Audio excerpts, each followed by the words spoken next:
ಗಂದರ್ಬಲ್ನಲ್ಲಿ ಈಗ ಪಾಕ್ ಡ್ರೋನ್ ಕಾಣಿಸಿರೋದು. ಪಂಜಾಬ್ನ ಭಟಿಂಡಾದಲ್ಲಿ ಸೈರನ್ ಮೊಳಗ್ತಾ ಇದೆ. ಮತ್ತೆ ಈಗ ಡ್ರೋನ್ಗಳ ದಾಳಿ ನಡೀತಾ ಇದೆ ಪಾಕಿಸ್ತಾನದಿಂದ. ಗಂದರ್ಬಲ್ನಲ್ಲಿ ಈಗ ಪಾಕ್ ಡ್ರೋನ್ ಕಾಣಿಸಿಕೊಳ್ತಾ ಇದೆ. ಹಲವು ಕಡೆಗಳಲ್ಲಿ ಈಗ ಅದೇ ರೀತಿಯಾಗಿ ದಾಳಿಯನ್ನ ಪಾಕಿಸ್ತಾನ ಮುಂದುವರಿಸಿದೆ. ಈ ಪಾಕ್ ಡ್ರೋನ್ ದಾಳಿಯನ್ನು ನಡೆಸ್ತಾ ಇರುವಂಥದ್ದಕ್ಕೆ ಉತ್ತರವನ್ನು ಕೊಡುವಂಥ ಕೆಲಸವನ್ನು ಭಾರತ ಕೂಡ ಮಾಡಬೇಕಾಗಿದೆ, ಮಾಡ್ತಾ ಇದೆ ಅನ್ನುವಂಥದ್ದನ್ನು ಈಗಾಗಲೇ ವಿದೇಶಾಂಗ ಇಲಾಖೆ ಕಾರ್ಯದರ್ಶಿ ಕೊಡ್ತಾ ಇದೆ. ಪ್ರತ್ಯುತ್ತರವನ್ನು ಹೇಗೆ ಕೊಡ್ತಾ ಇದೆ, ಯಾವ ರೀತಿಯಾಗಿ ಕೊಡ್ತಾ ಇದೆ ಅನ್ನುವಂಥದ್ರ ಬಗ್ಗೆ ಇನ್ನಷ್ಟು ಮಾಹಿತಿಗಳು ಬರುತ್ತೆ. ಆ ಕಡೆ ಪಾಕಿಸ್ತಾನದಲ್ಲಿ ಏನಾಗಿದೆ ನಾವು ಕೊಟ್ಟಂಥ ಏಟಿಗೆ ಅಂತ ಹೇಳಿ ಒಂದು ಸಲ ಕೊಡಬೇಕು, ತಿರುಗಿ ನೋಡಬಾರ್ದು, ಆ ರೀತಿಯಲ್ಲಿ ಕೊಡಬೇಕು. ಅವರನ್ನು ಮಕಾಡೆ ಮಲ್ಕೊಳ್ಬೇಕು. ಅಲ್ಲಿರುವಂಥದ್ದು ಎಲ್ಲರೂ ಒಂದ್ಸಲ ಹಾಕಿ ನೋಡೋಣ, ಅದು ಏನು ಬೇಕಾದರೂ ಆಗಲೇ ಅದು ನೋಡೇ ಬಿಡಬೇಕು ಈ ದೇಶಕ್ಕೆ ಒಂದ್ಸಲ.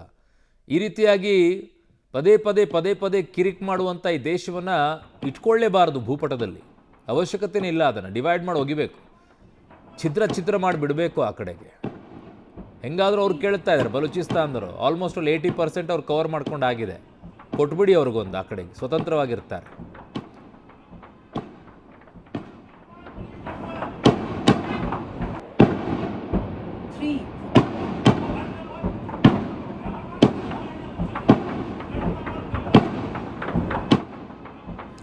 ನನ್ನ ಸಹೋದ್ಯೋಗಿ ರಾಘು ಇದ್ದಾರೆ. ರಾಘು, ಈಗ ವಿದೇಶಾಂಗ ಕಾರ್ಯದರ್ಶಿಗಳು ಹೇಳ್ತಾ ಇದ್ರು ಕೆಲವು ಕ್ಷಣಗಳ ಹಿಂದೆ ಅಷ್ಟೇ ಸೀಸ್ ಫೈರ್ ಉಲ್ಲಂಘನೆ ಆಗಿದೆ ಅಂತ ಹೇಳಿ. ಬಟ್ ಇನ್ನೂ ಕೂಡ ಸತತವಾಗಿ ಅವರು ದಾಳಿಯನ್ನ ಮುಂದುವರಿಸ್ತಾ ಇದ್ದಾರೆ. ಇದಕ್ಕೆ ಯಾವ ರೀತಿಯಾದಂಥ ಉತ್ತರವನ್ನು ಕೊಡುವಂಥ ಕೆಲಸ ನಡೀತಾ ಇದೆ? ಕಾರಣ ವಿದೇಶಾಂಗ ಕಾರ್ಯದರ್ಶಿಗಳು ಹೇಳ್ತಾ ಇದ್ದಾರೆ ಇದಕ್ಕೆ ತಕ್ಕಂತೆ ನಾವು ಪ್ರತ್ಯುತ್ತರವನ್ನು ಕೊಡ್ತಾ ಇದ್ದೀವಿ ಅಂತ ಹೇಳಿ. ಏನು ನಡೀತಾ ಇದೆ ಈಗ? ಅರುಣ್, ಬಹಳ ಕ್ಲಿಯರ್ ಆಗಿದೆ. ಪಾಕ್ ಮಾಡ್ತಾ ಇರುವಂಥ ಈ ದಾಳಿಗೆ ಪ್ರತ್ಯುತ್ತರ ಅಂತ ಹೇಳಿದ್ರೆ ಸದ್ಯಕ್ಕೆ ಭಾರತ ಅದನ್ನು ಡಿಫೆಂಡ್ ಮಾಡುವಂಥ ಕೆಲಸವನ್ನು ಅಷ್ಟೇ ಮಾಡ್ತಾ ಇದೆ. ಅಂದರೆ ಬರ್ತಾ ಇರುವಂತಹ ಡ್ರೋನ್ಗಳೇನಿದೆ ಅಥವಾ ದಾಳಿಯ ಯತ್ನಗಳೇನು ಆಗ್ತಾ ಇದೆ ಅವೆಲ್ಲವನ್ನ ಕೂಡ ತಡೆಯುವಂಥ ಕೆಲಸವನ್ನು ಮಾಡ್ತಾ ಇದೆ. ಅಂದರೆ ಭಾರತದ ಒಳಭಾಗದಲ್ಲಿ ಇರುವಂತಹ ಪ್ರದೇಶಗಳಿಗೆ ಯಾವುದೇ ರೀತಿಯಾದಂಥ ಹಾನಿಗಳು ಆಗಬಾರ್ದು, ಜೊತೆಗೆ ಅಲ್ಲಿರುವಂಥ ನಾಗರಿಕರಿಗೆ ತೊಂದರೆ ಆಗಬಾರ್ದು ಅನ್ನುವಂಥ ನಿಟ್ಟಲ್ಲಿ ಅದನ್ನು ತಡೆಯುವಂಥ ಕೆಲಸಗಳನ್ನು ಮಾಡ್ತಾ ಇದೆ. ಭಾರತದಿಂದ ಪಾಕ್ ಮಾಡ್ತಾ ಇರುವಂತಹ ದಾಳಿಗೆ ಪ್ರತ್ಯುತ್ತರವಾಗಿ ದೊಡ್ಡ ಮಟ್ಟದಲ್ಲಿ ಮತ್ತೆ ಪಾಕ್ನ ಒಳಭಾಗಕ್ಕೆ ನುಗ್ಗಿ ದಾಳಿ ಮಾಡುವಂಥದ್ದು ಯಾವುದೂ ಸದ್ಯಕ್ಕೆ ಆಗ್ತಾ ಇಲ್ಲ. ಬಟ್ ಆದರೆ ಸದ್ಯದ ಪರಿಸ್ಥಿತಿಯಲ್ಲಿ ಪಾಕ್ ಮಾಡ್ತಾ ಇರುವಂತಹ ದಾಳಿಯನ್ನು ತಡೆಯುವಂಥ ಕೆಲಸವನ್ನು ಮಾಡ್ತಾ ಇದೆ. ಇಲ್ಲಿನ ನಾಗರಿಕರಿಗೆ ಜೊತೆಗೆ ಇಲ್ಲಿನ ಪ್ರದೇಶಗಳಿಗೆ ಯಾವುದೇ ರೀತಿಯಾದಂಥ ಸಮಸ್ಯೆ ಆಗಬಾರ್ದು ಅನ್ನುವಂಥ ಕಾರಣಕ್ಕಾಗಿ ಅವೆಲ್ಲವನ್ನ ಕೂಡ ಕಂಪ್ಲೀಟ್ ಆಗಿ ಡಿಫೆಂಡ್ ಮಾಡಿಕೊಳ್ಳುವಂಥ ಕೆಲಸವನ್ನು ಸದ್ಯ ಭಾರತೀಯ ಪಡೆ ಮಾಡ್ತಾ ಇದೆ. ಅದನ್ನೇ ವಿಕ್ರಮ್ ಮಿಸ್ರಿ ಅವರು ಕೂಡ ಹೇಳಿರುವಂಥದ್ದು. ಸದ್ಯ ಭಾರತದಕ್ಕೆ ಪ್ರತ್ಯುತ್ತರವನ್ನು ಕೊಡುವಂಥ ಕೆಲಸಗಳನ್ನು ಮಾಡ್ತಿದೆ, ಜೊತೆಗೆ ಡಿಫೆಂಡ್ ಅನ್ನು ಕೂಡ ಮಾಡಿಕೊಳ್ಳುವಂಥ ಕೆಲಸಕ್ಕೆ ಮುಂದಾಗಿದೆ. ಬಟ್ ಆದರೆ ಇದು ಇಷ್ಟಕ್ಕೆ ನಿಲ್ಲುತ್ತೆ ಅನ್ನುವಂಥದ್ದು ಯಾಕೋ ಸದ್ಯಕ್ಕೆ ಕಂಡು ಬರ್ತಾ ಇಲ್ಲ. ಯಾಕಂದ್ರೆ ಪಾಕ್ನ ಈ ರೀತಿಯಾದಂತಹ ಕಾಲು ಕೆರೆದುಕೊಂಡು ಬರ್ತಾ ಇರುವಂತಹ ಜಗಳದ ಮನಸ್ಥಿತಿ ಏನಿದೆ ಇದಕ್ಕೆ ಉತ್ತರವನ್ನು ಕೊಡುವಂಥ ನಿಟ್ಟಿನಲ್ಲೂ ಕೂಡ ಒಂದಷ್ಟು ತಯಾರಿಗಳನ್ನು ಭಾರತ ಮಾಡಿಕೊಳ್ಳುತ್ತಾ ಇರುವಂಥದ್ದು ಸದ್ಯಕ್ಕೆ ಕಂಡು ಬರ್ತಾ ಇರುವಂಥದ್ದು. ಯಾಕಂದರೆ ಪಾಕ್ನ ಈ ಕದನ ವಿರಾಮ ಏನಿದೆ ಇದು ಅಲ್ಲಿನ ಆಂತರಿಕ ಸಮಸ್ಯೆಯಿಂದಲೂ ಕೂಡ ಭಾರತದ ಮೇಲೆ ಆಗ್ತಾ ಇದೆ ಅನ್ನುವಂತಹ ಒಂದಷ್ಟು ಮಾಹಿತಿಗಳು ಸಿಗ್ತಾ ಇದೆ. ಯಾಕಂದರೆ ಅಲ್ಲಿನ ಪ್ರಧಾನಿಗಳು ಭಾರತದ ಜೊತೆಗೆ ನಾವು ನಿಯಮ ಏನಿದೆ, ಪಾಕ್ ಕದನ ವಿರಾಮ ಏನಿದೆ ಅದನ್ನು ಮಾಡ್ಕೊಳ್ಳೋಣ ಅನ್ನುವಂಥ ನಿಟ್ಟಿನಲ್ಲಿ ಒಂದಷ್ಟು ಮಾತುಕತೆಗಳನ್ನು ಮಾಡಿಕೊಂಡು ಕದನ ವಿರಾಮಕ್ಕೆ ಒಪ್ಪಿಗೆಯನ್ನು ಸೂಚಿಸ್ತಾರೆ. ಅದಾದ ಬಳಿಕ ಸೇನೆ ಅದಾದ ಜಸ್ಟ್ ಒಂದು 2-3 ಗಂಟೆಗಳಲ್ಲಿ ಅಲ್ಲಿನ ಸೇನೆ ಏನಿದೆ ಆ ಸೇನೆ ಅದು ವಿರುದ್ಧವಾಗಿ ನಡೆದುಕೊಳ್ಳುವಂಥ ಕೆಲಸವನ್ನು ಮಾಡುತ್ತೆ. ಅಂದರೆ ಅಲ್ಲಿನ ಆಂತರಿಕ ಸಮಸ್ಯೆಯಿಂದಾಗಿ ಭಾರತದ ಮೇಲೆ ದಾಳಿಗೆ ಯತ್ನ ಆಗ್ತಾ ಇದೆಯಾ ಅನ್ನುವಂಥದ್ದು ಕೂಡ ಇಲ್ಲಿರುವಂತಹ ಪ್ರಶ್ನೆ. ಸೊ ಇವೆಲ್ಲವನ್ನ ಕೂಡ ಅರ್ಥ ಮಾಡಿಕೊಂಡು ಅದಾದ ಮೇಲೆ ಏನು ಮಾಡಬೇಕು ಅನ್ನುವಂತಹ ನಿಟ್ಟಿನಲ್ಲಿ ಭಾರತ ತಯಾರಿಯನ್ನು ಮಾಡಿದ ಹಾಗೆ ಕಾಣ್ತಾ ಇದೆ. ಕಾದು ನೋಡಬೇಕಾಗುತ್ತೆ.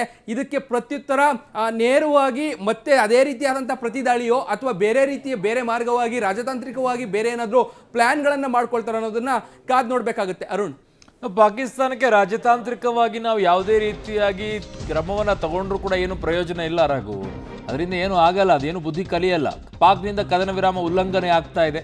ಗಡಿ ರಾಜ್ಯಗಳ ಸಿಎಂಗಳಿಗೆ ಅಮಿತ್ ಶಾ ಕರೆಯನ್ನು ಕೊಟ್ಟಿದ್ದಾರೆ. ಸೊ ಸಿವಿಲ್ ಡಿಫೆನ್ಸ್ ಡಿಜಿ ಜೊತೆಗೂ ಕೂಡ ಅಮಿತ್ ಶಾ ಮಾತನಾಡ್ತಾ ಇದ್ದಾರೆ. ಸಭೆ, ಮಾತನಾಡೋದು, ಕರೆ ಕೊಡೋದು, ಎಲ್ಲ ರೀತಿಯ ಪರಿಸ್ಥಿತಿ ಎದುರಿಸೋಕೆ ಸಜ್ಜಾಗುವಂತೆ ಸೂಚನೆಯನ್ನು ಕೊಡ್ತಾ ಇದ್ದಾರೆ. ಎಲ್ಲ ರೀತಿಯ ಪರಿಸ್ಥಿತಿ ಎದುರಿಸೋಕೆ ಪಾಕ್ನಿಂದ ಕದನ ವಿರಾಮ ಉಲ್ಲಂಘನೆ ಆಗ್ತಾ ಇರೋದ್ರಿಂದ ಈಗ ಗೃಹ ಸಚಿವ ಅಮಿತ್ ಶಾ ಅವರು ಗಡಿ ರಾಜ್ಯಗಳ ಸಿಎಂಗಳಿಗೆ ಅಮಿತ್ ಶಾ ಕರೆಯನ್ನು ಕೊಡ್ತಾ ಇದ್ದಾರೆ. ಗಡಿ ರಾಜ್ಯಗಳಲ್ಲಿ ಗುಜರಾತ್, ರಾಜಸ್ಥಾನ್, ಪಂಜಾಬ್ ಮತ್ತು Jammu Kashmir civil defence DG ಜೊತೆಗೂ ಕೂಡ ಅಮಿತ್ ಶಾ ಮಾತನಾಡ್ತಾ ಇದ್ದಾರೆ. ಎಲ್ಲ ರೀತಿಯ ಪರಿಸ್ಥಿತಿ ಎದುರಿಸೋಕ್ಕೂ ಕೂಡ ಸಜ್ಜಾಗುವಂತೆ ಸೂಚನೆಯನ್ನು ಕೊಟ್ಟಿದ್ದಾರೆ.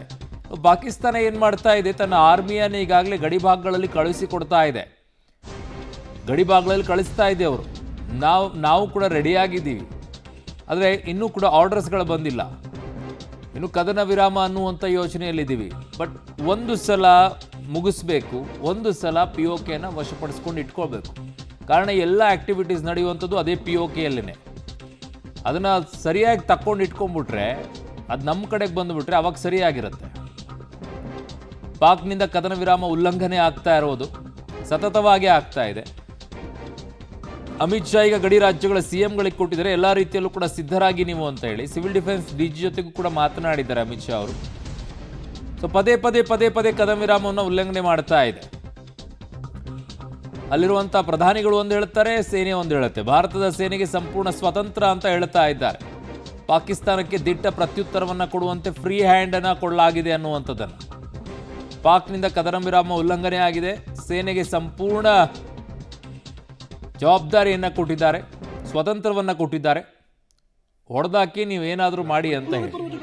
ಗಡಿ ರಾಜ್ಯಗಳ CMಗಳಿಗೂ ಕೂಡ ಅಮಿತ್ ಶಾ ಕರೆ ಕೊಟ್ಟಿದ್ದಾರೆ, ಎಲ್ಲದಕ್ಕೂ ಕೂಡ ರೆಡಿಯಾಗಿ ಅಂತ ಹೇಳಿ.